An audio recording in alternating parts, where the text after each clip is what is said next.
Yo everyone, it's Marin coming directly to you from Future Youth Zone during lockdown. I hope everyone's been doing alright. Obviously with Future being shut and everything, I hope you guys are keeping all safe. I hope you guys are enjoying the activity booklet that we've created for you. And this is actually a segment of the activity booklet for drama. And you can probably tell by the title of the video or by the slide or the page in the booklet. But today we're going to be doing how to create a story. And although it does sound like it's an easy thing to do, stories can also be extremely difficult to create, especially when you have a lack of inspiration or you start thinking about it too hard. It definitely can become something which you're like, nothing's happening. I'm just looking at this blank page and nothing's happening. And trust me, I've been there myself, and these are a couple of tips and my personal process on how I tackle creating a story.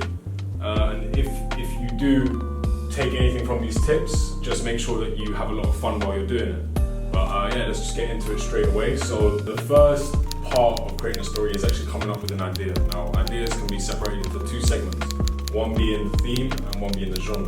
So the theme is the theme of the story itself, so what it's actually about. Usually what a theme would be is something like teenage pregnancy or gang violence or Black Lives Matter, something that the story actually centers around, and that's like what grounds it firmly in place.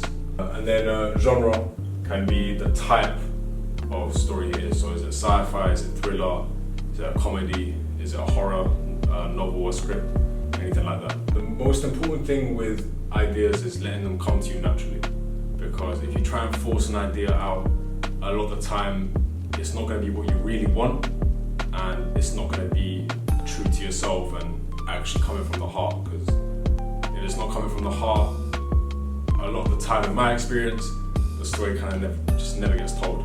Yeah, make sure that the idea comes to you naturally. Put your energy into it, brainstorm a lot, so you can create mind maps, you can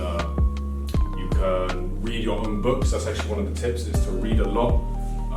You can look into your own life, you can look into your friends' lives, you can watch a movie, anything like that, and I promise you that eventually an idea will just flash through your mind. And it's really important that when the idea comes, that you write it down and make sure you have it there safely in your grasp. The next step, number 2, is to now develop that idea.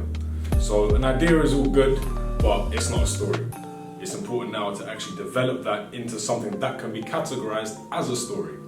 So I've written the things that I go through one by one. Starts with the plot. So the plot is an interesting one because there's no conventional way of creating a story. It's kind of just what comes up and what feels right and what feels natural. But generally it's good to be able to have a beginning, a middle and an end. You know when it's going to start or where it's going to start. You know what's going to happen in the middle roughly, and you know what the climax is and what the end is. So if you can, develop the beginning, middle and end. And through this, you'll end up developing characters. Now, characters are probably the most important part of the story itself, because they're the ones that are driving the story forward. They're the ones that your audience is gonna basically come back for. You know, you don't necessarily come back for the descriptive writing. You come back because you want to see what the character is going through. It's very important to get to know your characters as well, so that you can create natural speech. And the questions that I ask, you probably can't see them here, but it's who, what, where, why. The 4 whys when you're creating a story. So who is your character? And I mean everything. What is your character doing? For example, like what job is he in? Or what is he doing at that specific time? Where is he? So that ties into setting of the story as well. Where is this set? Is it set in the 1800s? Is it set in the present moment? Is it set in the future? That's a really important part of your character, because that will then determine how you write him or her. And then why is your character in that position? What has led him to be there? Did one of his good friends pass away in the past? Did he get a scholarship for a school? Any sort of idea that could be a reason to why he is in this plot here. So you can see that all of these tie together. The next 2, which are extremely important, these are kind of like 2 of the same thing, but they have slightly different meanings, is motive. So what is the motive of the characters / the setting? So what is the reason that everything is taking place?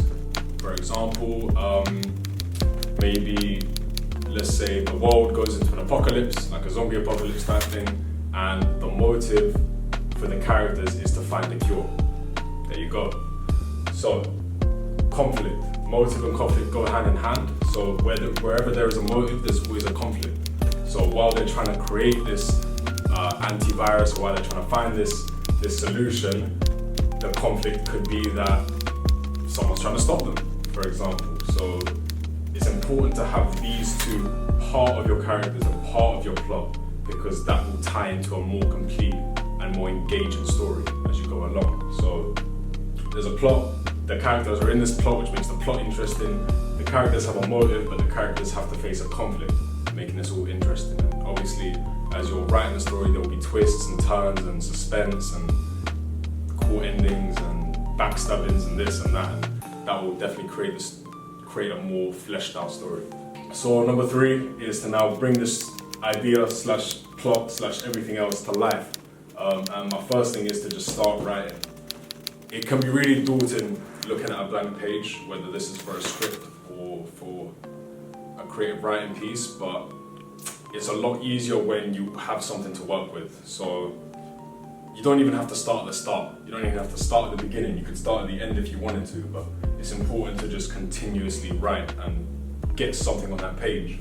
Something that I do, I like to call them concepts. So I don't write the entire script all at once, but I'll write one scene and I'll write, one piece of dialogue or one monologue or one duologue, and that will start getting my brain working with the story, if that makes sense. So you're not really creating the whole story, but you're creating a scene that you can envision. And from there you can start changing things, adding details, branching off into the end, branching off into the middle, and eventually once you find a rhythm for it, you can start from the beginning, go into the middle and finish off at the end. Momentum comes into my next one, so get the ball rolling. You could be the most talented writer in the world, but if you don't have any momentum for the story, if you don't get into that zone of writing, nothing will get done. And a lot of the time, it won't even be your best work. If you are writing and you have zero clue what to write, and I mean that you can't even put anything down on the paper, take a step back, go have a little break, and come back to it when you feel inspired. The last one is expand. So we live in a big world, huge world, and 99% of us are probably not going to see all of it. Knowing that, it's really important that you don't dream little when you're creating a story. A lot of the time what people will do is they'll create stories which are completely familiar to them and don't have any sort of, how do I say this? They don't have any sort of flair to them. It's very comfortable. And when you're creating a story and you're using your imagination, it's important that you expand that world as much as you possibly can, because at the end of the day, it's your story. You can do whatever you want with it. So don't dream little and expand your story as much as possible. Number 4, to bring it all full circle, is to not forget step 1. Your story always comes down to this, your original idea. In my tips, it says that your first draft won't be perfect, that things will usually change, but at the end of the day, this is the foundation of what your story will become, your idea. So while you're writing it, if you develop your idea and you find something that fits more natural, that's fair enough. But never forget the idea that started this process. Never forget that, because the theme will drive the development, it will drive the process of bringing your story to life, and it will drive the completion of your story. Having this idea and that vision firmly in your mind.